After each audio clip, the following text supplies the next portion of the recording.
Hi everyone, my name is Michael Valentine, and I am going to be doing my virtual response video to Christopher's debate from last week,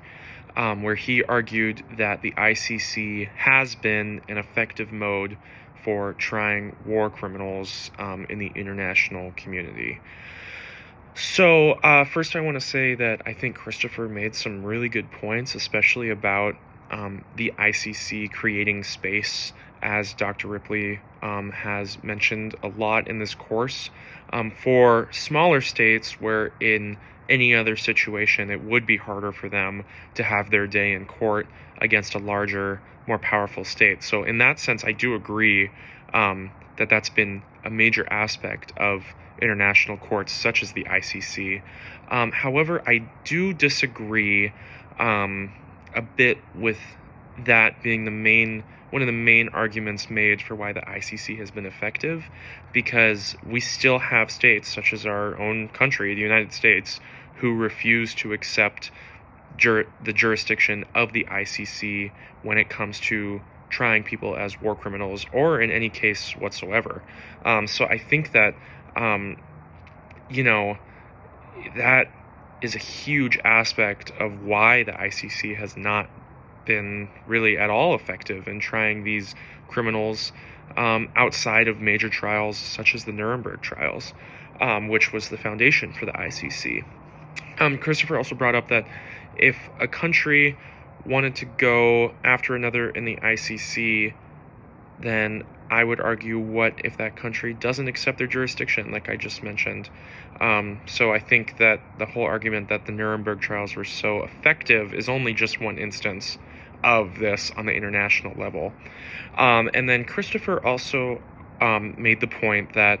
because the ICC was simply just receiving cases on an international level of war criminals, that made the court effective. I do disagree with this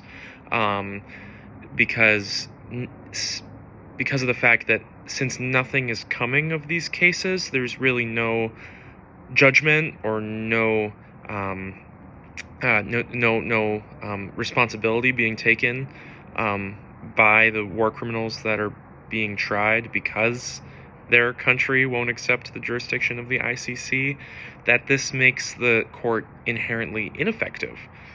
rather than effective. And then another aspect that he brought up was 90% of the investigations were focused on linkage evidence, meaning that the prosecution was building a story based on kind of not circumstantial evidence, but not cold, hard facts against the person being prosecuted. So that means that only 10% of the evidence in these cases, in these ICC trials against the war criminals, are cold, non-disputable facts of evidence. So I think that raises a question of how much are we able to create a story through discourse, especially in terms of the international level, where the United States is not participating in these trials. And so that's a major factor for me of why I think the ICC has been ineffective, because only 10% of the evidence was only this cold, hard, non-disputable evidence. So I think overall, just generally, there's a lot of good things that these courts do, but I would have to overall disagree that the court has been effective in trying war criminals when not every state will accept their jurisdiction, because at this point in time there is no way of getting every state to accept the ICC's jurisdiction.